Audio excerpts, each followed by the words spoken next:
Hello from the art room. Actually, we're not in the art room today. We are at my personal room here that I use as my art room since we are doing virtual schooling today. So I thought it'd be really fun if I showed you around. This is a room that I redid over the summer, and it has been working out perfectly now that we are going back to online schooling. So I'm going to show you a couple of my favorite things in the room, and then maybe you guys can share with me some of your favorite things in your room since you guys are home right now. So one thing I love about this room that you're going to see right behind me is the pink wall. I love flamingos, and you're going to see a flamingo there hanging right here on my wall. But I decided to make my walls pink because it makes me feel super happy, and it's also a warm color, which makes you feel nice and toasty. Something else I love in my art room here, I'm going to show you this cool thing on the wall. Let's go for a little walk. Is this wall that I made with all of these picture frames and different items, like this big gold thing in the middle of the wall. I found this at Hobby Lobby, and I just think it's so cool. And it shows a lot of texture, which is another art word. So that's one of my other favorite things in this room. And then I also have this little corner over here right by the window. As you can see, it's super bright over there, but where I can have my easel in here and I can work on art. So I feel like I have my own little art studio right here at home, and I get to share it with you guys. So I just wanted to show you around, and we're gonna get started on an art project in just a minute. Okay guys, looking for some stuff around my room to see if we can set up a still life. So when you're looking for objects to set up for a still life, for you guys it's going to be a little easier if you find stuff that's a little less complicated, with not too many bumps or just too many intricacies. Also, something like this might be a good idea, but like I talked about in class last week, these reflections on here, they might be a little tough, so maybe stay away from glass items for now as well. I see this angel over here that I have. White objects also work really well for still lives because they're going to have some really good shadows on them when you look at them, especially if we get the light shining on it, like I'm going to show you how to do that in a second. So maybe I'm going to grab her. I might also grab one of these white candles. You're looking for variety, probably in height and also in shape. So I have a very square object here and more of a rounded cylindrical shape here. I have a dumbbell, and I like the way this looks. So if you can see that sunlight coming in through the window, I'm going to set up my still life right here, and then I'm going to take a picture of it and I'm going to change it into black and white. So it's going to make it easier for you guys to be able to draw it if it's in black and white. All right, so let's grab our objects. So here's our angel and also our candle.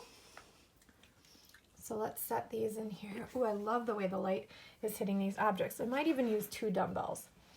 So if you can get some stuff at some different heights, that's going to work really nicely for a still life. All right, I love the way this is looking. So I think I'm going to go ahead and I am going to take a picture of this, and then I will switch it into black and white, and we'll take a look at the final result. So my still life ended up a little different than I set it up. I decided to switch out the angel with the taller candle, so it was a little bit more simplistic to draw. So here's my final image, and then when I switched it into black and white, it came out looking like this. I also added a background behind it that was white, again to catch shadows and just to give it a little bit more of a simplistic look.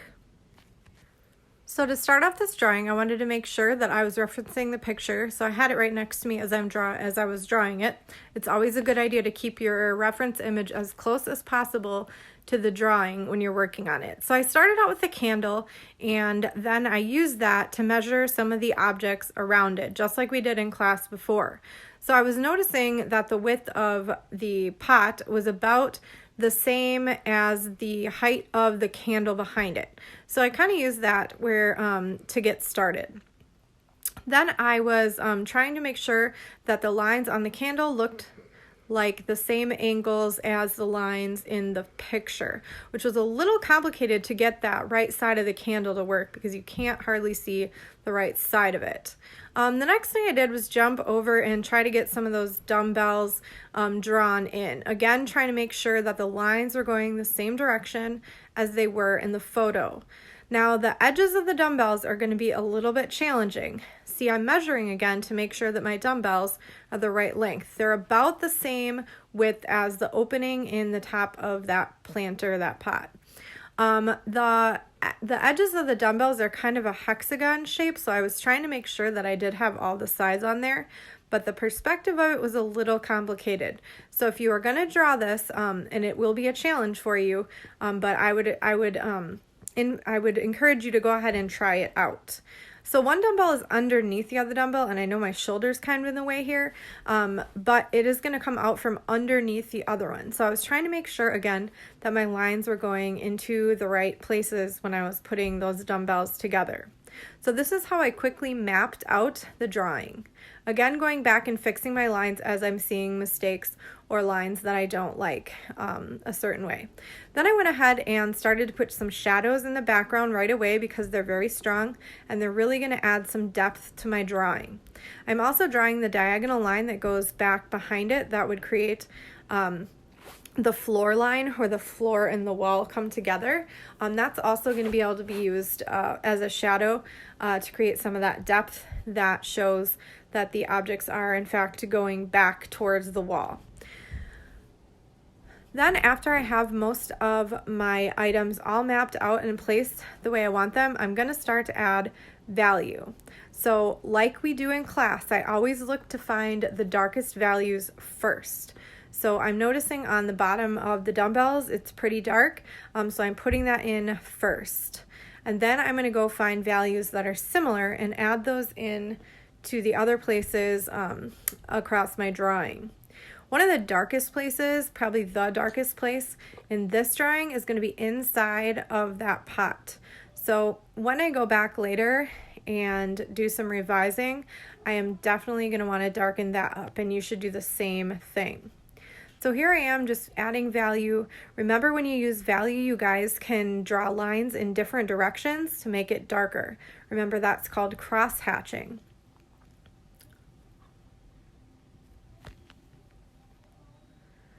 Now there's going to be a darker shadow on the dumbbell in the back because the other dumbbell is overlapping it. And like I told you guys before, when two objects overlap, it's going to create a shadow. So that's what's going on in the back there.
One of the last areas that I'm going to add some value to was on that white candle shape. And there is a slight shadow on the top of it that's really hard to see, but it is there. So I wanted to make sure that it wasn't pure white, because remember, we go from the darkest black to the lightest light, meaning that there is full light or absence of light. So I wanted to really get all those range of values in there. Now I'm going in and I'm darkening in the shadow behind the candle, because like I said, this is really going to create depth, and it's going to make the whole picture just jump out at you once you get that in there. I'm using cross hatching, so I'm going 2 different directions with my lines to make it even darker than some of the other shapes in the picture, but still trying to make sure that I am looking at everything else in the picture to make sure that it is the right value and it's not too dark, because the shadow there is actually not quite as dark as that darkest value inside of that planter in the front of the picture.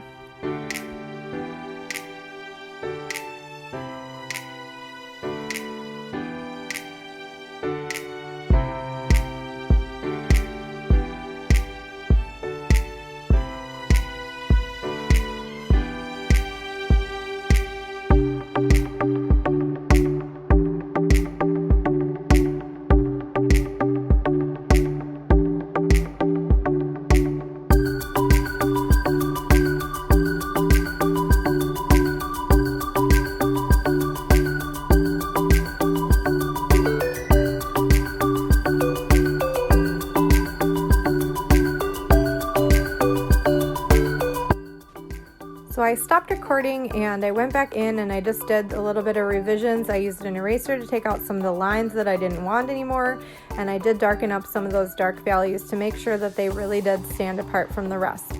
And here's my finished still life.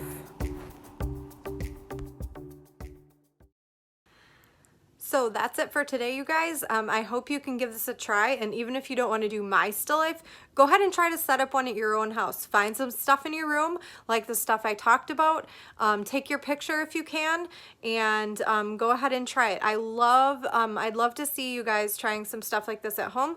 You can use pencil, you can use a pen if you want to. I have charcoal, but you can really use anything. A crayon will even work. As long as you're using some of those cross-hatching skills that we talked about, you're going to be able to draw with anything. All right, guys, have a great week, and I will see you guys as soon as we can be back together again. Bye.